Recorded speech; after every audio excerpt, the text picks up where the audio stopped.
आज के इस क्लास में हम कंपाउंड इंटरेस्ट के बारे में और आगे डिटेल में जानेंगे। आपने पिछले वीडियो में समझा था कि कंपाउंड इंटरेस्ट को हम सिंपल इंटरेस्ट के फार्मूले से वन बाय वन करके किस तरीके से निकालते हैं, लेकिन वो मेथड थोड़ा सा टाइम कंज्यूमिंग होता है। अगर आपको 3 साल का कंपाउंड इंटरेस्ट निकालना होगा तो हर एक साल का आपको सिंपल इंटरेस्ट निकालना पड़ेगा, फिर आपको जाके पता लगेगा कि 3 साल बाद कितना इंटरेस्ट होगा।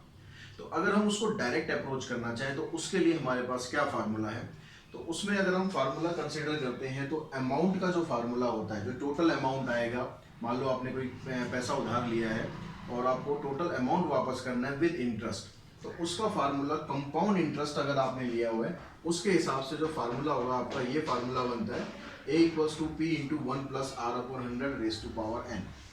ए का मतलब यहाँ पर टोटल अमाउंट है जो हमें रिटर्न करना है, पी का मतलब प्रिंसिपल, जो पैसा उधार लिया गया या उधार दिया गया। जरूरी नहीं है कि हर बार आप उधार लो, आप दे भी सकते हो। तो आर का मतलब हो गया रेट ऑफ इंटरेस्ट और एन का मतलब है यहाँ पर नंबर ऑफ ईयर्स, कि कितने साल के लिए पैसा दिया गया या फिर लिया गया है।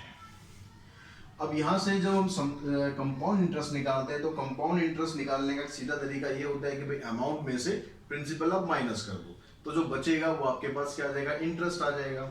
तो अगर हम उस फार्मूले को कंसीडर करें और अमाउंट की जगह हम ये वाला फार्मूला यहाँ पर अप्लाई करें, तो यहाँ पर देख लो पी दोनों में कॉमन आ रहा है, तो इस पी को हम बाहर निकाल देते हैं। अंदर आपके पास बचता है ये 1 plus R upon 100 raise to power n और यहाँ से बचेगा -1। यानी आपको अमाउंट नहीं पता लगाना, सिर्फ कंपाउंड इंटरेस्ट पता लगाना है, तो डायरेक्टली आप ये फार्मूला भी अप्लाई कर सकते हैं। लेकिन हमेशा ध्यान रखो, अगर क्वेश्चन में अमाउंट भी पूछा गया है, कंपाउंड इंटरेस्ट भी पूछा गया है, तो हमेशा अमाउंट का फार्मूला आप लगाओ पहले, क्योंकि इसको सिंप्लीफाई करना इसके मुकाबले थोड़ा सा आसान होता है और कुछ नहीं। अब दूसरी चीज ये होती है कि जैसे हमने पिछले एक्सरसाइज में भी देखा था कि जो इंटरेस्ट है कई बार वो जरूरी नहीं कि एनुअली आपको दे रखा हो। इंटरेस्ट जो होता है वो कैलकुलेट होता है हाफ ईयरली या क्वार्टरली। तो उस केस में क्या करते हैं, ये जो half yearly quarterly conversion period हो गया, मान लो वो कह रहा है कि भाई जो रेट ऑफ इंटरेस्ट है वो हाफ ईयरली काउंट होगा, ठीक है। तो जो हाफ ईयरली जब काउंट होगा तो उसमें कन्वर्जन पीरियड आपका पूरे साल का नहीं होगा, कन्वर्जन पीरियड आपका 6 महीने का हो गया। लेकिन अगर अब जो कंपाउंड इंटरेस्ट है वो कंपाउंड किया जा रहा है क्वार्टरली, तो क्वार्टरली मतलब हर 4 महीने के बाद, तो हर 4 महीने के हिसाब से हर 3 महीने के बाद, क्वार्टरली का मतलब हो जाएगा कि हर 3 महीने के बाद आपका जो इंटरेस्ट है वो कैलकुलेट किया जा रहा है। तो हर 3 महीने का आपका एक कन्वर्जन पीरियड होगा, यानी जो आपका प्रिंसिपल अमाउंट है वो हर 3 महीने बाद चेंज हो जाएगा। तो कन्वर्जन पीरियड का मतलब भी आपको पता होना चाहिए। अब रेट ऑफ इंटरेस्ट अगर यहाँ पर कंपाउंडेड होता है हाफ ईयरली, तो उस केस में क्या करना है, जितनी भी आर आपको दी है, आर आपको पर एनम दे रखी होगी, मान लो 10% दे देता है, तो जब उसको हाफ ईयरली आप करोगे तो सिर्फ उसको 5% कंसीडर करेंगे, उसका हाफ कर देंगे। और टाइम मान लो आपको 2 साल दिया हुआ है तो उसका डबल कर दिया जाता है, टाइम हो जाता है 4 साल, ठीक है। 4 साल का मतलब 4 हाफ ईयर हो जाता है, एक्चुअली 4 साल नहीं रहेगा, 4 हाफ ईयर होगा। कन्वर्जन पीरियड के हिसाब से देखेंगे उसके अंदर 4 कन्वर्जन पीरियड आएंगे, ठीक है। अब मान लो आपको टाइम 2 साल दे दिया और कंपाउंडेड सेमी एनुअली हो रहा है, हाफ ईयरली हो रहा है, तो 6 महीने 6 महीने 6 महीने 6 महीने, तो इस तरह से 4 कन्वर्जन पीरियड हो जाएंगे। तो जो भी आपको टाइम स्पेंड दिया होगा उसको आपको 2 से मल्टीप्लाई कर देना है। ऐसे ही अगर आपको यहाँ पर इंटरेस्ट कैलकुलेट होता है क्वार्टरली, उस केस में क्या करना है, आर को आपको 4 से डिवाइड कर देना है और टाइम को जो भी स्पेंड दे रखा होगा उसको 4 से मल्टीप्लाई कर देना है। कई बार ऐसा होता है कि जो रेट ऑफ इंटरेस्ट होता है वो 1 साल के लिए अलग होता है, दूसरे साल के लिए अलग होता है, तीसरे साल के लिए अलग होता है। तो उस केस में हम क्या करते हैं, तो आप उसमें एक साल करके निकालेंगे, प्रिंसिपल अमाउंट यहाँ आ जाएगा, फार्मूला वही रहेगा, बस यहाँ पर जो एन है वो 1 साल के लिए होगा। तो 1 plus R 1 upon 100, 1 plus R 2 upon 100, 1 plus R 3 upon 100, 1 plus R 4 upon 100, जितने भी साल का दिया हुआ है वो सब अलग अलग ब्रैकेट में रख के मल्टीप्लाई होता जाएगा। 5th पॉइंट में कहता है कि जो S I and C I equal for the first conversion period on the same sum and the same rate. अगर मान लो 1 साल की हम बात करते हैं कि 1 साल में आपने कंपाउंड इंटरेस्ट निकाला और 1 साल में आपने सिंपल इंटरेस्ट निकाला, तो वो हमेशा सेम रहेगा, क्योंकि 1 साल में जो कंपाउंड इंटरेस्ट का फायदा जब होता है जब अमाउंट 1 साल से ज़्यादा के लिए दिया जाता है, वरना अगर सिर्फ 1 साल की बात करते हैं या एक कन्वर्जन पीरियड की बात करते हैं तो उसमें चाहे आप ऐसा ही निकाल लो चाहे सी आई निकाल लो, बात दोनों की सेम रहनी है।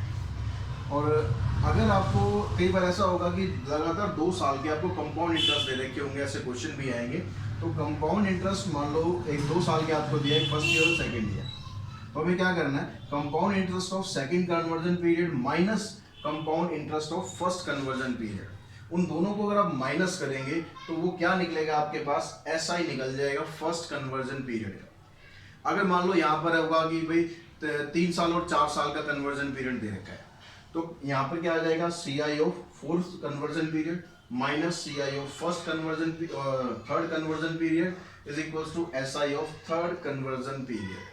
ठीक है, तो सक्सेसिव ईयर्स में से जो पहले वाला ईयर होगा उसका आपको SI यहाँ पर मिल जाएगा। When total time is not a complete number of conversion period, अगर मान लो हम 1 साल की बात कर रहे हैं कि भाई इंटरेस्ट जो है कंपाउंडेड एनुअली हो रहा है और टाइम स्पेन आपको दिया हुआ है, जैसे यहाँ पर हमने एग्जांपल लिया कि भाई 2 साल 5 महीने, अभी 2 साल 5 महीने को जरा आप निकालोगे तो उसमें आपको क्या करना है, जो ये कंप्लीट ईयर है इसमें तो आप सीधा ये वाला फार्मूला लगा देंगे, लेकिन जो 5 मंथ होगा उस 5 मंथ का इंटरेस्ट निकालने के लिए या तो आप उसको अलग से सिंपल इंटरेस्ट निकालो 5 साल 5 महीने का, या फिर आप सीधा ये फार्मूला अप्लाई कर सकते हो 1 + r/100 रेज़ टू पावर 2, ये तो ये हो गया। यहाँ पर हमने क्या किया, 1 + 5/12r कर दिया, क्योंकि 5 मंथ था, 5 मंथ को ईयर में कन्वर्ट कर दिया। 5 मंथ को ईयर में कन्वर्ट करेंगे तो उसको 12 से डिवाइड कर देंगे, 5/12 इंटू में r डिवाइडेड बाई 100। ये यहाँ पर सिंपल इंटरेस्ट वाला हमने एक तरह से फार्मूला यहाँ पर अप्लाई कर दिया है। तो आप डायरेक्टली ये फार्मूला भी लगा सकते हो, या 2 साल का इंटरेस्ट अलग से निकालो, 5 महीने का इंटरेस्ट सिंपल इंटरेस्ट वाले फार्मूले से अलग से निकालो, बाद में दोनों को ऐड कर दो, उससे भी आपका कंपाउंड इंटरेस्ट निकल जाएगा 2 साल 5 महीने का। तो बच्चों हम बात करते हैं equivalent, nominal and effective rate of interest. ये तीनों क्या चीज़ होती है, तीनों में क्या डिफरेंस होता है। देखिए बच्चों, जब हम इक्विवेलेंट इंटरेस्ट की बात करते हैं तो कहता है कि अगर आपके पास 2 एनुअल रेट ऑफ इंटरेस्ट दे रखे हैं with 2 different conversion period, 2 conversion period अलग अलग है। कन्वर्जन पीरियड अलग का मतलब कि जो इंटरेस्ट है वो कंपाउंडेड क्वार्टरली हो रहा है या ईयरली हो रहा है या सेमी एनुअली हो रहा है, 2 अलग अलग कन्वर्जन पीरियड है, लेकिन उन दोनों से जो आपका कंपाउंड अमाउंट है वो दोनों से आपको सेम मिल जाए। अगर मैं कहता हूँ कि मैं एक बार कंपाउंडेड क्वार्टरली कर रहा हूँ, उसमें मैंने R1 ले लिया, और कंपाउंडेड में एनुअली कर रहा हूँ उसमें मैंने R2 ले लिया, लेकिन दोनों आर्स को लगाने से आपके पास जो कंपाउंड अमाउंट आ रहा है, जो टोटल अमाउंट आ रहा है वो दोनों का सेम आ रहा है। तो इसका मतलब हम ये कह सकते हैं कि जो R1 और R2 आपके पास जो अलग अलग इंटरेस्ट है वो इक्विवेलेंट है, क्योंकि eight the end of the year, जब 1 साल पूरा जब कन्वर्जन पीरियड खत्म हो जाएगा तो उसमें जो टोटल अमाउंट आ रहा है वो तो आपका इक्वल ही आ रहा है ना। तो यानी दोनों का इंटरेस्ट है, आप कंपाउंडेड क्वार्टरली कर रहे हैं या कंपाउंडेड एनुअली कर रहे हैं या सेमी एनुअली कर रहे हैं, आपके पास जो टोटल अमाउंट है वो तो सेम ही आ रहा है। तो इसका मतलब वो रेट ऑफ इंटरेस्ट जो होगा उसको हम बोलेंगे कि इक्विवेलेंट रेट ऑफ इंटरेस्ट है। फॉर एग्जांपल, यहाँ पर एक एग्जांपल हमने लिया हुआ है कि प्रिंसिपल 10,000 है, R 4% पर एनम है, कंपाउंडेड क्वार्टरली, लेकिन कंपाउंडेड क्वार्टरली हो रहा है। इसको अगर हम सॉल्व करेंगे तो सॉल्व आगे एक्सरसाइज जब करेंगे तब हम सॉल्व करेंगे, अभी सिर्फ समझ लें आप। उसको हम सॉल्व करेंगे तो आपके पास 10,406 रुपये आ रहा है 1 साल खत्म होने के बाद। ठीक है, कंपाउंडेड क्वार्टरली करेंगे मतलब उस कन्वर्जन पीरियड उसमें साल में 4 आ गई। ठीक है, दूसरे केस में क्या कर रहे हैं, हम रेट ऑफ इंटरेस्ट ले रहे हैं 4.06%, कंपाउंडेड एनुअली हो रहा है, यानी सीधा 1 साल का हम निकाल रहे हैं। तो 1 साल का अमाउंट आपके पास आ गया 10,406। ये भी 1 साल का अमाउंट है, ये भी 1 साल का अमाउंट है, ये क्वार्टरली हो रहा है, वो एनुअली हो रहा है, लेकिन अमाउंट देखो दोनों में आपके पास सेम ही आ रहा है। तो हमें तो मतलब अमाउंट से है ना भाई, अमाउंट दोनों से सेम आ रहा है। इसका मतलब ये जो 4% है और ये 4.06% है, ये दोनों रेट ऑफ इंटरेस्ट जो है हमारे लिए इक्विवेलेंट है, बराबर है।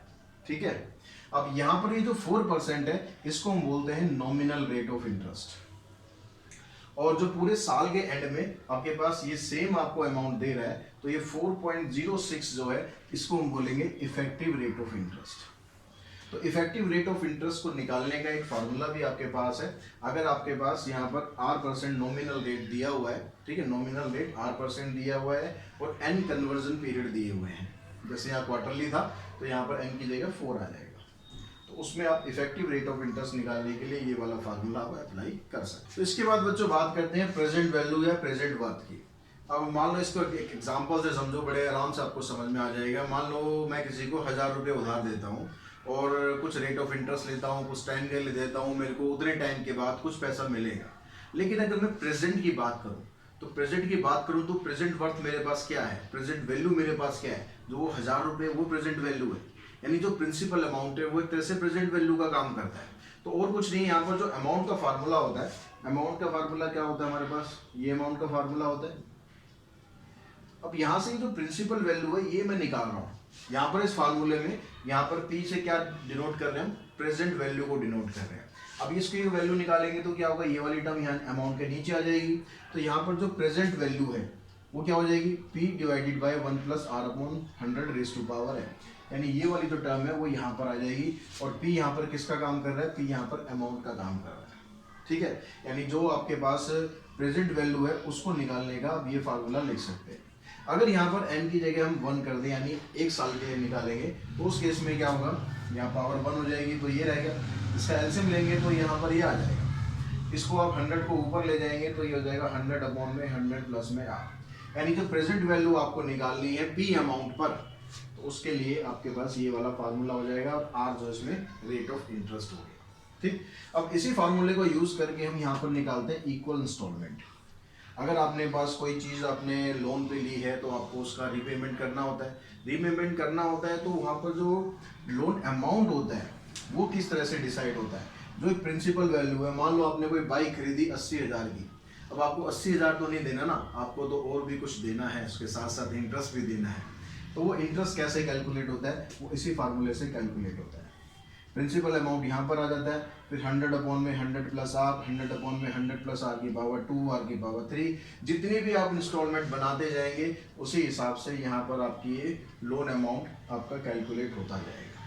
ठीक है, क्लियर होगी बात यहाँ पर। तो ये सब फार्मूले हमने समझ लिए। इन फार्मूलों की हेल्प से हम क्वेश्चंस करते हैं, एक्सरसाइज करते हैं, ताकि आपको उनको अप्लाई करना भी आ जाए, किस तरह से अप्लाई करेंगे। अब क्योंकि एक्सरसाइज में क्वेश्चन यहाँ पर बहुत सारे दे रखे हैं, तो मैं सारे क्वेश्चन नहीं कराऊंगा, लेकिन हर एक टाइप का क्वेश्चन जरूर कराऊंगा, इसकी चिंता मत कीजिए। कुछ क्वेश्चंस आपको ट्राई करेंगे, जब आपको वो टाइप समझ में आ जाएगी तो बाकी क्वेश्चन तो आप इजीली कर ही पाएंगे। तो बच्चों, फर्स्ट क्वेश्चन में कहता है कि Roshan borrowed ₹5,120 at 12.5% compound interest पर एनम। रोशन ने क्या करा, 5,120 रुपये उधार लिए। तो फर्स्ट क्वेश्चन में हम बात करें तो प्रिंसिपल अमाउंट आपका बन गया 5,120 और जो रेट है वो दे रखा है 12.5% पर एनम। अब यहाँ पर जो इंटरेस्ट कंपाउंड हो रहा है वो एनुअली कंपाउंड हो रहा है। Eight the end of the 3 year, 3 साल खत्म होने के बाद, the money was repaid along with the interest. जब 3 साल खत्म हो जाएंगे तो उसको इंटरेस्ट के साथ अमाउंट वापस पे करना है। तो कितना अमाउंट ऑफ इंटरेस्ट पे करेगा, यानी कितना इंटरेस्ट वो पे करेगा। अब यहाँ बोल रहा है calculate the amount of interest, तो इसका मतलब टोटल अमाउंट नहीं पूछ रहा, इंटरेस्ट पूछ रहा है आपसे। तो यहाँ पर आप क्या करते हैं, अब एन आपको दे दिया 3 साल। तो यहाँ पर आप फार्मूला देखो, अमाउंट का भी आप लगा सकते हो, कंपाउंड इंटरेस्ट का भी लगा सकते हो। बेटर रहता है कि कंपाउंड इंटरेस्ट का ही अमाउंट का फार्मूला लगाओ, वो सॉल्व करना आसान रहता है। अमाउंट का फार्मूला हो गया प्रिंसिपल 1 प्लस में r/100 raise to power n। तो प्रिंसिपल अमाउंट आपके पास ये दिया हुआ है, r आपके पास ये कितना हो गया, इसको फ्रैक्शन में कर लो, 12 2 24 प्लस 1 25/2, नीचे 100 आ गया और रेज़ टू पावर 3। इसको आप सिंप्लीफाई करें तो 25 से इसको काट लेते हैं, तो ये आपके पास आ गया 5120 और आ गया 1 प्लस 1/8 रेज़ टू पावर 3। इसको आप एलसीएम लेके जब भी आप सॉल्व करेंगे तो क्या आ जाएगा आपके पास, ये 8 1 8 प्लस 1 9/8 रेज़ टू पावर 3। अब रेज़ टू पावर 3 है, मतलब इसको 3 टाइम्स करना है आपको, तो आप इसको 3 टाइम्स लिख लेंगे डिवाइडेड बाय 8। अब यहाँ पर जो 8 होता है, 8 का अगर हम क्यूब करते हैं तो 512 होता है। तो यानी ये तीनों 8 बारी बारी से कट जाएंगे और यहाँ पर सिर्फ 1 आएगा और साथ में 0, इस वजह से 10 हो जाएगा। ठीक है, आप एक एक करके काट लें। तो अब इन सबको मल्टीप्लाई करते हैं, 9 9 जा 81, 81 को 9 से मल्टीप्लाई करेंगे तो कितना, 9 1 जा 9, 9 8 जा 72 और ये 0 आ जाएगी। तो ये आपके पास टोटल अमाउंट हो गया। उसने इंटरेस्ट पूछा है, तो इंटरेस्ट कितना पे कर रहा है, तो 7290 में से 5120 अमाउंट था, वो प्रिंसिपल अमाउंट था, वो माइनस कर दिया हमने, तो आ गया यहाँ से 2170 रुपीज, इतना इंटरेस्ट उसको देना पड़ेगा। समझ में आ गया होगा क्वेश्चन। अब सेकंड क्वेश्चन की बात करते हैं। यहाँ कहता है calculate the compound interest and amount. यहाँ दोनों चीज बतानी है, कंपाउंड इंटरेस्ट भी बताना है, अमाउंट भी बताना है। On ₹1600 for 1 year eight 10% per annum compounded half yearly. लेकिन अब यहाँ पर क्या हो रहा है, जो इंटरेस्ट है वो हाफ ईयरली कैलकुलेट हो रहा है, तो उससे क्या फर्क पड़ेगा। अगर हम सेकंड क्वेश्चन की बात करें, प्रिंसिपल अमाउंट आपको कितना दिया हुआ है, प्रिंसिपल अमाउंट है 1600 और आर यहाँ पर आपको 10% दिया हुआ है। लेकिन क्या है, अब यहाँ पर कंपाउंडेड हाफ ईयरली हो रहा है, यानी यहाँ पर 2 कन्वर्जन पीरियड हो रहे हैं। ठीक है, 2 कन्वर्जन पीरियड हो रहे हैं, तो इसका मतलब आपको इसको 2 से डिवाइड करना है, तो यानी जो इफेक्टिव रेट ऑफ इंटरेस्ट है वो आपका 5% बनेगा। अब यहाँ पर टाइम कितना दिया हुआ है, 1 साल दिया हुआ है, तो यहाँ पर 2 कन्वर्जन पीरियड है, इसलिए इसको 2 से मल्टीप्लाई करना है, तो 1 × में 2 यानी 2 हाफ ईयर यहाँ पर काउंट होंगे। अब जब आप यहाँ फार्मूला लगाओगे अमाउंट का, तो प्रिंसिपल अमाउंट तो ये आ ही गया, आर हो जाएगा आपका 5% और पावर हो जाएगी इसकी 2। फिर इसको आप कैंसिल करेंगे, 20 आ गया, 20 × 20 + 1 21/2 और 20। अब इसका आप स्क्वायर करेंगे, तो 21 का स्क्वायर हो गया 441। 20 को हमने अभी ऐसे लिख लिया क्योंकि इसको काटना भी है, 2 × 8 = 16 और 2 × 4 = 8। 4 से आप इसको मल्टीप्लाई कर दें, 4 × 1 = 4, 4 × 16, 16 और 1 70, यानी ये इसका टोटल अमाउंट हो गया है। ठीक है, ये तो आ गया अमाउंट, और इंटरेस्ट कितना हो जाएगा, इसमें से जो प्रिंसिपल अमाउंट था उसको माइनस कर देंगे, माइनस करेंगे यहाँ 4, 6 और 1, यानी ₹164 इसमें आपका इंटरेस्ट आ जाएगा। तो इसी तरीके से बस फार्मूले लगाते चलेंगे, क्वेश्चन निकालते चलेंगे, तो ज़्यादा आपको टेंशन लेने की ज़रूरत नहीं है। फार्मूला ढंग से समझो, क्वेश्चन ढंग से समझो, क्या करना है। अब जैसे थर्ड क्वेश्चन की बात करते हैं। थर्ड क्वेश्चन में क्या हो रहा है, अमाउंट और कंपाउंड इंटरेस्ट निकालना है। कंपाउंडेड क्वार्टरली है, कंपाउंडेड क्वार्टरली है, तो उस केस में क्या होता है, अगर हम थर्ड क्वेश्चन की बात करें, तो प्रिंसिपल अमाउंट आपको यहाँ पर दिया हुआ है 1 लाख। बहुत ज़्यादा पैसा उधार दे दिया भाई। अब यहाँ पर 9 मंथ्स का टाइम है और रेट ऑफ इंटरेस्ट है 4%। आर जो है यहाँ पर 4% है, 4% पर एनम, और कंपाउंडेड क्वार्टरली हो रहा है, तो इस वजह से जो रेट ऑफ इंटरेस्ट है आपका वो कितना हो जाएगा, इसको 4 से आप डिवाइड कर देंगे, तो यानी 1% क्वार्टरली आ जाएगा। ठीक है, और एन कितना है, यहाँ पर एन दिया हुआ आपको 9 मंथ्स, इसको आप 4 से मल्टीप्लाई करेंगे तो ये आ जाएगा 36 मंथ्स। इसको नंबर ऑफ ईयर में करेंगे तो आ जाएगा 3 ईयर्स। तो एन की वैल्यू आपको 3 पुट करनी है, 3 ईयर्स नहीं होगा, 3 क्वार्टर ईयर्स हो जाएगा, 3 क्वार्टर ईयर्स। ठीक है, तो अब यहाँ पर आप अमाउंट का फार्मूला लगाएंगे, ये आपका आ गया प्रिंसिपल अमाउंट, 1 प्लस में रेट आपका 1 है, डिवाइडेड बाय 100 इंटू में रेज टू पावर 3। इसको आप सिंप्लीफाई करेंगे तो 1 लाख आ गया, 100 + 1 101 डिवाइडेड बाय 100, इसकी पावर 3। अब यहाँ पर 1 लाख तो एज इट इज आप लिखेंगे इनटू में, अब 101 की पावर अगर आप 3 करेंगे तो ये किसके बराबर होता है, ये होगा 1030301, इसका क्यूब हो जाएगा।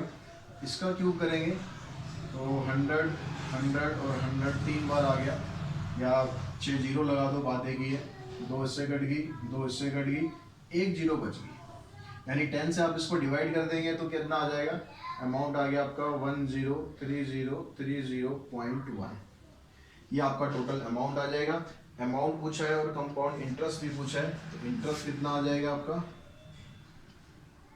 इंटरेस्ट आ जाएगा टोटल अमाउंट है आपका 1030301 में से आपने ये माइनस कर देना है,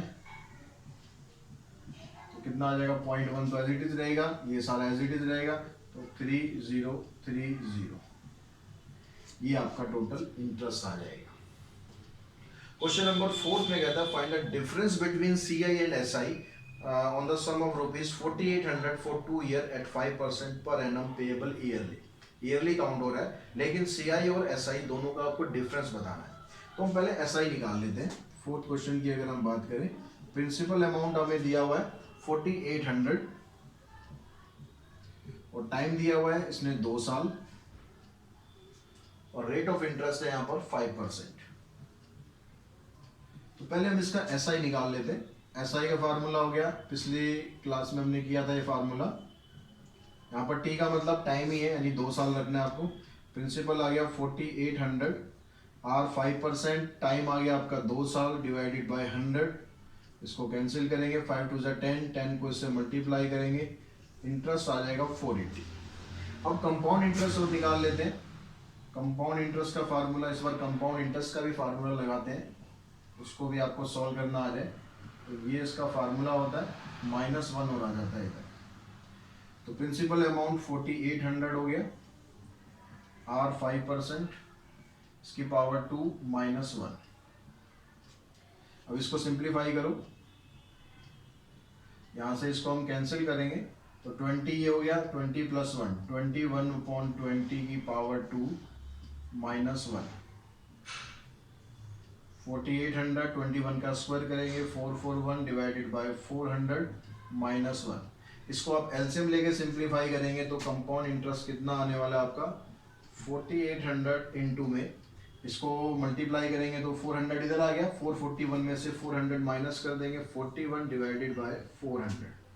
2 0 ये कैंसिल होगी, 4 से ये कैंसिल हो गया, 12 से मल्टीप्लाई कर दो, 12 1 जा 12, 12 4 जा 48, 48 और 149।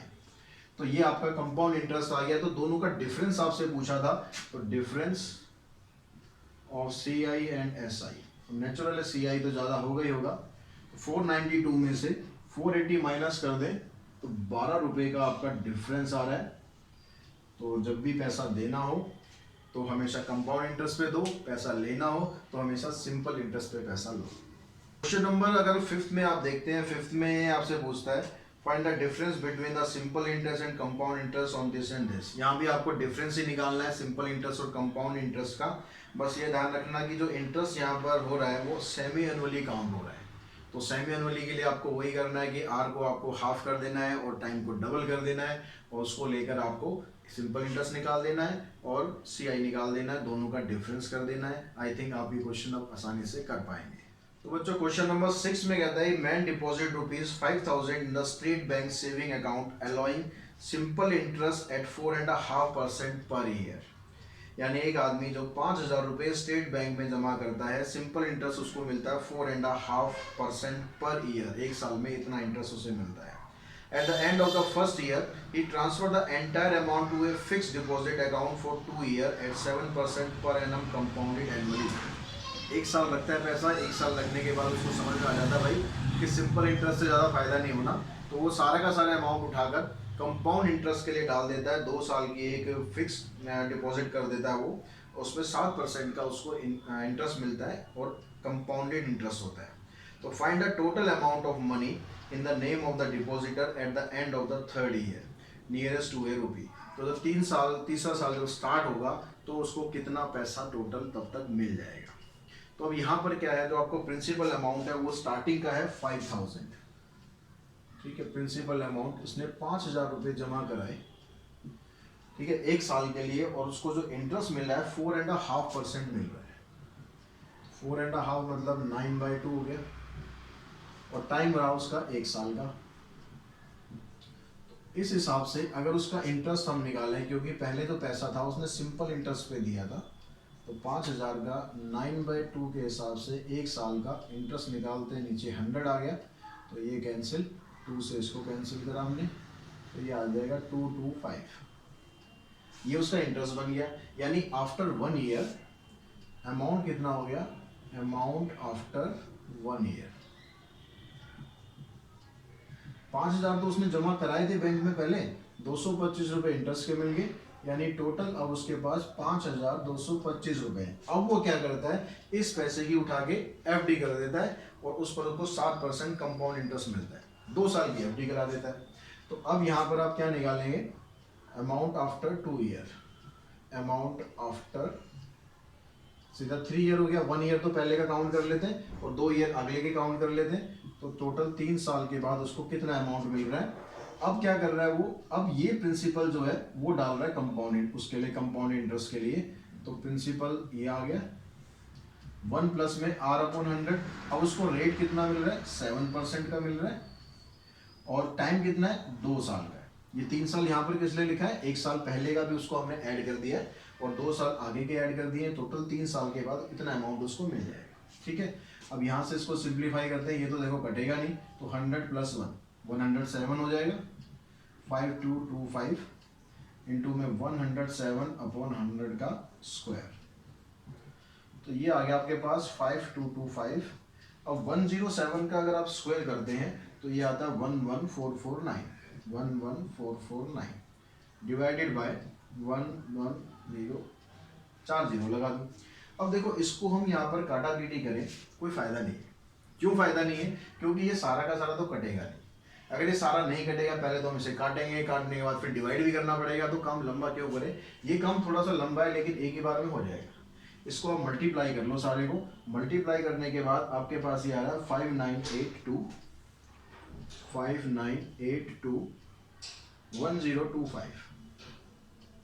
अब क्योंकि यहाँ पर 4 जीरो है तो 4 प्लेस के बाद यहाँ पर डेसिमल आ जाएगा, तो यानी आपके पास ये बन गया 5982। ये टोटल अमाउंट बन गया जो उसको 3 साल बाद मिल जाएगा। अगर हम क्वेश्चन नंबर 7 की बात करें, 7th क्वेश्चन में क्या कहता है, इसको रब कर देते हैं। क्वेश्चन नंबर 7 में आपको बताया गया है, a man borrowed ₹5000 for 4 years. एक आदमी 4 साल के लिए 5000 रुपये लेता है under the following term and condition भी सुन लेते हैं क्या है। 4% simple interest for the first 2.5 year, पहले 2.5 साल के लिए 4% सिंपल इंटरेस्ट देता है, and 4% compound interest for the rest of the period on the amount due after 2.5 year. 2.5 साल के बाद जितना अमाउंट बनता है उस पर वो क्या करता है, फिर कंपाउंड इंटरेस्ट देता है। और compound interest being compounded semi annually, compound interest जो है यहाँ पर सेमी एनुअली काउंट हो रहा है। तो हाउ मच शुड ही पे टू सेटल द अकाउंट, अगर उसको अपना ये सारा लेन देन खत्म करना है तो उसे कितना पैसा देना पड़ेगा, ये आपको बताना है। अब ये बताने के लिए आपके पास जो प्रिंसिपल अमाउंट है स्टार्टिंग में वो 5000 रुपये का है, प्रिंसिपल है 5000 रुपये, और टोटल जो टर्म है वो 4 साल की है, लेकिन जो सिंपल इंटरेस्ट पहले 2.5 साल के लिए है। तो हम पहले सिंपल इंटरेस्ट निकालते हैं, टाइम क्या है 2.5 साल, 2.5 यानी 5/2, और इस पर रेट ऑफ इंटरेस्ट है 4%। तो अब यहाँ से अगर हम सिंपल इंटरेस्ट निकालें इसका 5000 और 5/2 टाइम आ गया, रेट 4 आ गया, तो रेट की जगह हमने 4 पुट किया, डिवाइडेड बाय 100 होता ही है, तो इससे ये कैंसिल हो गया और 2 जीरो से ये कैंसिल, 5 2 जा 10, 10 को इससे मल्टीप्लाई करेंगे तो 500 आपको यहाँ पर इंटरेस्ट मिल गया। अब ये 500 आपने जोड़ दिया इसके अंदर, तो अमाउंट आफ्टर 2.5 ईयर, 5000 पहले का अमाउंट था, 500 रुपये और ऐड कर दिया हमने, अब यानी 5500 रुपये हो गए आपको आगे लगाने के। अब उसके बाद क्या हो रहा है कि यहाँ पर जो टाइम है वो तो कितना है 1.5 साल है, लेकिन यहाँ पर जो इंटरेस्ट काउंट हो रहा है ना वो हाफ ईयरली काउंट हो रहा है, सेमी एनुअली काउंट हो रहा है। तो इसलिए ये जो 1.5 साल है इसका आप डबल कर दोगे, यानी ये जो 3/2 ईयर्स है इसका आप डबल करोगे तो ये कितना बन जाएगा, 3/2 इंटू में 2 यानी 3 हाफ ईयर हो जाएगा ये। ठीक है, 3 हाफ ईयर हो गया, मतलब n की वैल्यू आपके पास अब 3 आ गई, और रेट ऑफ इंटरेस्ट 4% है तो उसका आप हाफ कर देंगे, तो यानी कितना बन जाएगा 2% हाफ ईयरली बन जाएगा। ये ईयरली काउंट हो रहा है, ये हाफ ईयरली हो गया। अब इसके हिसाब से आप अमाउंट निकालो, तो अमाउंट कितना आ गया, प्रिंसिपल कितना होगा 2.5 साल के बाद, ये प्रिंसिपल था, अब ये पैसे पे इंटरेस्ट दे दो, 1 प्लस में r हो गया 2/100 रेज़ टू पावर 3। इसको सॉल्व करते हैं भाई, ये 50 आ गया, 50 प्लस 1 51 हो गया, तो 51 की पावर और अपॉन में 50 भी है, इसकी पावर होगी 3, और 51 की पावर अगर हम 3 करते हैं तो ये हमारे पास आता है 132651, डिवाइडेड बाय इसकी पावर करते हैं तो 1 2 5 1 1, ये 3 जीरो आ गए यहाँ पर। अब यहाँ से सारे को हम सिंप्लीफाई करते हैं, इसको तो देखो काट लेते हैं, 2 जीरो ये कट गई और 5 से कट जाएगा, 5 से कट जाएगा कितने पे 25 पे, 5 से कट जाएगा 11 पे। 11 से इसको मल्टीप्लाई करते हैं तो 11 से मल्टीप्लाई करने का सिंपल तरीका क्या होता है, पहले आप ये लिखो 1, फिर 1 + 5 6, 6 + 5 11, 6 2 8 और कैरी किया था एक 9, 3 और 2 5, 3 + 1 4 और लास्ट में आ गया 1 डिवाइडेड बाय 250। तो इसको 1459161 को आप डिवाइड करेंगे तो ये आ जाएगा आपके पास ₹5836.64। इतना टोटल अमाउंट जब आप दे दोगे तो आपका सारा अकाउंट सेटल हो जाएगा, सारा कर्जा आपका खत्म हो जाएगा, कोई टेंशन नहीं रहेगी। उसके बाद क्वेश्चन नंबर 8 हम देखते हैं। तो 8 क्वेश्चन में क्या कहता है आपसे, इसको रब कर देते हैं। 8 क्वेश्चन में क्वेश्चन नंबर 8 में कहता है बच्चों, find the amount and the compound interest, दोनों चीज आपको निकालनी है on ₹2000 in 2 year if the rate is 4% for the first year and 3% on the second year. यानी पहले साल के लिए रेट आपको 4% है, दूसरे साल के लिए 3% है। तो यहाँ पर रेट अलग अलग है। प्रिंसिपल तो हो गया आपके पास 2000 और R1 आपको दिया है 4% और R2 दिया है 3%। तो अमाउंट का जो फार्मूला है इसमें पहले लग जाएगा प्रिंसिपल 1 प्लस में R1/100 इंटू में 1 + R2/100। 2 ही साल है, तीसरा साल होता तो एक और आ जाता 1 + R3/100, जैसा कि नेक्स्ट क्वेश्चन में होगा 9th में, तो वो आप खुद ट्राई कर लेंगे। इसको आप समझ लें जरा ध्यान से। प्रिंसिपल है आपके पास ये आ गया, R आ गया आपके पास 4%, दूसरे में आ गया आपके पास 3%। यहाँ तो आप इसको काट सकते हैं तो 2000 इंटू में 25 + 1 26/25, यहाँ पर नहीं कटेगा, ये आ जाएगा 103/100। जितना कट सकता है उतना काट दो, 2 जीरो ये कट जाएगी, 5 से ये कट जाएगा, 4 से ये कट गया। इन सबको मल्टीप्लाई करते हैं, मल्टीप्लाई करने के बाद आपके पास यहाँ पर आ जाएगा 10712 डिवाइडेड बाय 5। अब 5 से डिवाइड करना हो तो 5 से डिवाइड नहीं करना, आपको क्या करना है 2 से मल्टीप्लाई कर देना है। 2 2 = 4, 2 1 = 2, 2 7 = 14, 2 1 = 2 और एक प्लेस के बाद आपको डेसिमल लगा देना है। ये आपका टोटल अमाउंट आ गया। और इंटरेस्ट अगर आप निकालना चाहते हैं तो इसमें से माइनस कर दें आपका जो प्रिंसिपल अमाउंट है, यानी 142.40 कितना आपका इंटरेस्ट आ जाएगा। क्वेश्चन नंबर 9 इसी तरीके का है, उसमें 3 आपको रेट दिए हुए हैं, तो यहाँ पर 3 ब्रैकेट आ जाएंगी 1 + R3/100 और इस तरह से आप सिंप्लीफाई कर देंगे। क्वेश्चन नंबर 10 की हम बात करते हैं। क्वेश्चन नंबर 10 में कहता है what sum of money will amount to ₹this in 2 year at 4% compound interest per annum compounded annually। What sum of money यानी प्रिंसिपल यहाँ पर आपसे पूछ रहा है। 9th में क्या है, प्रिंसिपल आपसे पूछ रहा है, अमाउंट आपको दे दिया इसने, अमाउंट कितना दे दिया 1352, टाइम यहाँ पर दे दिया 2 इयर्स का टाइम दे दिया और रेट ऑफ इंटरेस्ट दे दिया 4%, कंपाउंडेड एनुअली हो रहा है। तो अमाउंट का जो फार्मूला था वो फार्मूला अब यहाँ पर लगाएं। तो अमाउंट की जगह आप 1352 पुट कर दें। प्रिंसिपल आपको फाइंड करना है 1 + R हो गया 4% डिवाइडेड बाय n कितना हो गया 2 साल। तो इसको आप सिंप्लीफाई करो, यहाँ पर ये 25 आ गया, 25 + 1 26, तो 26/25 का स्क्वायर। इसको अगर आप सिंप्लीफाई करते हैं तो 1352, ये तो इधर आ गया, 26 का स्क्वायर करेंगे आ जाएगा 676 डिवाइडेड बाय 25 का आ जाएगा 625। तो प्रिंसिपल निकालना है, क्रॉस मल्टीप्लाई करके ये इधर ले आओ, 1352 इंटू में 625 divided by 676 equals to P। तो P की वैल्यू क्या आ जाएगी, यहाँ से इसको काटो जितना कट सकता है। देखो 13 से कट जाएगा, 13 से कट जाएगा 13 को यहाँ से अगर डिवाइड करेंगे 13 5 = 65 एंड 13 2 = 26। 13 से कट गया, 13 1 = 13, 0 लगा के 13 4 = 52।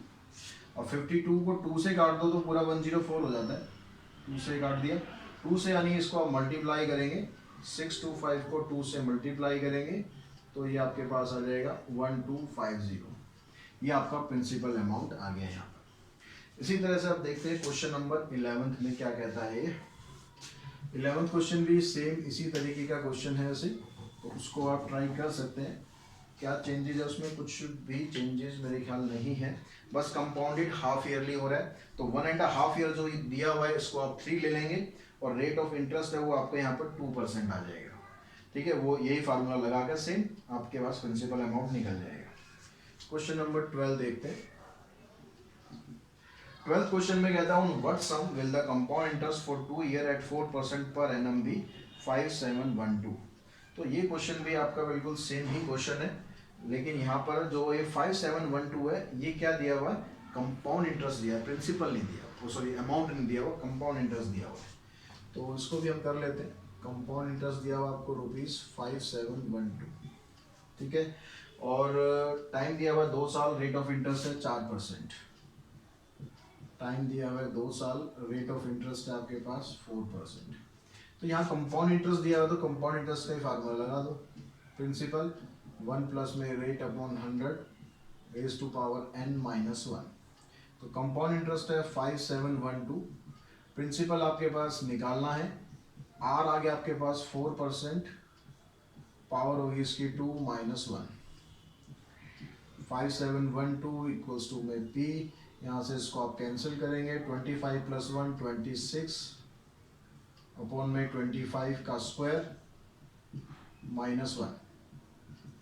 5712 फिर से अब यहाँ पर 26 का स्क्वायर करेंगे, यह आ गया, 25 का करेंगे, यह आ गया -1। इसको आप एलसीएम लेते हैं, एलसीएम लेने के बाद आपके पास ये आ जाएगा, ये एलसीएम आ गया इसका 625, 676 - 625, तो ये हो गया 5712 इक्वल्स टू प्रिंसिपल इंटू में इसको माइनस करो, 6 - 51 7 - 25 डिवाइडेड बाय 625। अब ये प्रिंसिपल निकालना है तो क्रॉस मल्टीप्लाई करेंगे, ये इधर आ जाएगा, तो प्रिंसिपल अमाउंट हमारा क्या बनेगा? 5712 को मल्टीप्लाई करेंगे 625 से डिवाइडेड बाय 51।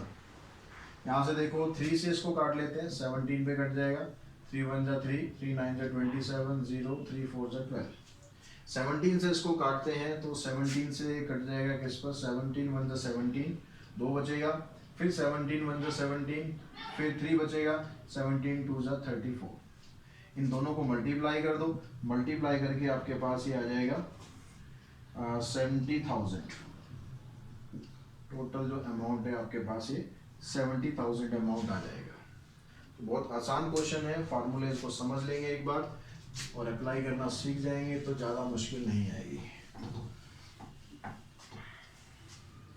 क्वेश्चन नंबर 13 देखते हैं। 13 में क्या कहता है? A man invest ₹1200 for the 2 year at compound interest. एक आदमी 1200 रुपये 2 साल के लिए कंपाउंड इंटरेस्ट पे लगा देता है। After 1 year the money amount to ₹1275। एक साल के बाद जो उसका पैसा है वो हो जाता है 1275। Find the interest for the second year correct to the nearest rupees. तो इंटरेस्ट आपको बताना है 2 साल के लिए। अब यहाँ पर आप देखो कि जो रेट ऑफ इंटरेस्ट आपको यहाँ पर दिया हुआ है, 1200 रुपये वो इन्वेस्ट करता है, एक साल के बाद उसका जो पैसा है वो बन जाता है 1275 रुपये। तो प्रिंसिपल तो आपके पास दिया हुआ है 1200। Amount after first year, amount after first year, तो फर्स्ट ईयर के बाद उसका जो अमाउंट है वो बन गया 1275। तो यानी जो इंटरेस्ट उसका बना एक साल में, तो इंटरेस्ट फॉर 1 ईयर, एक साल के लिए उसका इंटरेस्ट कितना बना, इसमें से 1200 माइनस कर दो, तो 75 उसका इंटरेस्ट बन गया एक साल का। ठीक है, तो अब सिंपल इंटरेस्ट वाला फार्मूला लगाएं। अब देखिए एक साल की जब बात हो रही है तो सिंपल इंटरेस्ट हो चाहे कंपाउंड इंटरेस्ट हो कोई फर्क नहीं पड़ता, दोनों बराबर ही होते हैं। तो सिंपल इंटरेस्ट का फार्मूला लगाया, इंटरेस्ट, प्रिंसिपल आपके पास ये आ गया, आर आपको फाइंड करना है, टाइम एक साल का है, इससे कैंसिल किया, 12 को इधर लाएंगे, आर आ गया आपके पास 75/12। 3 से आपने इसको काट लिया तो ये आ गया 6 and 1/4%। तो आर तो आपके पास निकल गई 6 and 1/4%। अब उसके बाद यहाँ पर ये क्या पूछ रहा है, find the interest for the second year. अब सेकेंड ईयर के लिए आपसे इंटरेस्ट पूछ रहा है ये, तो इंटरेस्ट फॉर सेकेंड ईयर, अब इसके लिए आप क्या करेंगे, अब यहाँ कंपाउंड इंटरेस्ट का फार्मूला लगाने की जरूरत नहीं है क्योंकि 2 साल की तो बात है, तो उसने आपको बता ही रखा है जो दूसरा पहला साल जब कंप्लीट होता है तो ये अमाउंट यानी इंटरेस्ट इस पर लगेगा। तो प्रिंसिपल आप ये ले लें 1275, आर आपके पास ये है ही, इसको 25/4 लिख लेंगे, और 1 साल की बात कर रहा है, डिवाइडेड बाय 100। अब यहाँ से देखो 25 को यहाँ 4 से करेंगे तो यह आ जाएगा 1275 डिवाइडेड बाय 16। अब ये को 16 से आप इसको डिवाइड करोगे तो आपके पास ये बन जाएगा 79.86, 79.868, ठीक है। यानी इसको अगर हम राउंड ऑफ करेंगे तो ये आ जाएगा आपका 80 रुपीज़। तो 80 रुपीज़ आपके पास यहाँ पर टोटल इंटरेस्ट बन जाएगा इसका। तो बच्चों क्वेश्चन नंबर 14 की अगर हम बात करें, 14 क्वेश्चन में कहता है व्हाट रेट परसेंट। अब आपको यहाँ पर रेट परसेंट निकालना है per annum compound interest will ₹2304 amount to ₹2500, यानी 2304 रुपये का जो अमाउंट है वो 2500 रुपये हो जाता है। तो प्रिंसिपल आपके पास यहाँ पर दिया हुआ है, प्रिंसिपल दिया हुआ है 2304 रुपीज़। यूनिट यूनिट का ध्यान रखना, मैं कई बार लगाना भूल जाता हूँ, आपको एग्जाम में लगानी जरूर है, ध्यान रखें। अमाउंट बन जाता है इसका ₹2500, ठीक है। और टाइम स्पेन आपको दिया हुआ है यहाँ पर 2 साल का, तो आपको इसका रेट ऑफ इंटरेस्ट बताना है। तो यहाँ भी जो अमाउंट का फार्मूला है वो लगा दो, amount equals to principal 1 plus में R/100 रेज़ टू पावर 2। तो इसको आप पहले इधर लाएं, जब भी R निकालना हो या N निकालना हो पहले इसको आप इधर ले आए, 2500 डिवाइडेड बाय 2304। अब यहाँ पर ज़्यादातर क्वेश्चन में ऐसा ही होता है कि जो यहाँ पर पावर आ रही है वही होल पावर यहाँ पर आपकी बन जाती है। यहाँ इसको हम देखो काट लेते हैं, पहले 4 से काट के देखते हैं, 4 5 जा 20, ठीक है, 4 7 जा 28 और 4 6 जा 24, और इसको 4 से काटेंगे तो ये आ जाएगा 4 6 जा 24, 4 2 ये आ जाएगा। अब ये जो 6 2 5 है ये 25 का स्क्वायर होता है, ये 24 का स्क्वायर होता है, तो ये बन गया आपके पास 25/24 का होल स्क्वायर इक्वल्स टू में 1 plus R/100 raise to power 2। अब दोनों साइड को अगर आप कंपेयर करोगे, दोनों साइड को कंपेयर करोगे तो दोनों की पावर सेम आ रही है। पावर सेम आने का मतलब है कि इनका बेस है वो भी सेम होगा, तो इसका बेस लेंगे और इसका बेस लेंगे, दोनों को सेम कर देंगे। 1 को इधर ले जाके माइनस कर देते हैं, 25 माइनस 1 अपॉन में 24/5/4 माइनस 1 इक्वल्स टू R/100। इसका आप एलसीएम लेके सॉल्व करेंगे तो 1/24 इक्वल्स टू में R/100 आ गया। 100 को इधर ले जाएं तो R की वैल्यू आ जाएगी 100/24। 4 से इसे आपने काट लिया, 25/6 यानी 4 and 1/6%, ये इसका रेट ऑफ इंटरेस्ट आ जाएगा। बच्चों क्वेश्चन नंबर 15 को देखो, 15 में कहता है sum compounded annually becomes 25/16 times of itself in 2 year. 2 साल के अंदर जो पैसा है अपने आप का 25/16 टाइम्स हो जाता है। तो determine the rate of interest पर एनम, तो उसका रेट ऑफ इंटरेस्ट आपको फाइंड करना है। तो अगर हम यहाँ पर मान लेते हैं कि जो प्रिंसिपल है वो है हमारे पास ₹X, तो जो अमाउंट है वो बन जाएगा 25/16x, और टाइम आपको दे रखा है 2 साल का। तो यहाँ पर फिर से हम ये वाला फार्मूला अप्लाई कर देते हैं, अमाउंट की जगह 25/16x इक्वल्स टू में प्रिंसिपल 1 प्लस में rate upon 100 raise to power 2। x से x कैंसिल हो जाएगा, 25/16 को लिख लेते हैं 5/4 का होल स्क्वायर 1 प्लस R/100 की पावर 2। फिर से दोनों साइड को वैसे ही आपको कंपेयर करना है, तो इधर आ गया आपके पास 5/4, इधर आ गया 1 प्लस R/100। 1 को आप इधर ले जाएंगे, माइनस कर देंगे, तो माइनस करने के बाद बचेगा यहाँ पर 1/4। 4 से आप इसको भी कैंसिल कर देंगे, R इसको क्रॉस मल्टीप्लाई करेंगे, R आ जाएगा आपका 25%। तो इसी तरह से आप क्वेश्चन नंबर 16 और क्वेश्चन नंबर 17 भी कर सकते हैं। दोनों में रेट परसेंट पूछा गया है, तो उन दोनों को आप ट्राई करें। कुछ प्रॉब्लम आएगी तो मेरे साथ कमेंट बॉक्स में शेयर करें। तो आज के इस वीडियो में इतना ही करते हैं, बाकी के क्वेश्चन हम नेक्स्ट क्लास में कंडक्ट करेंगे। आज के वीडियो में इतना ही। Thanks to all of you.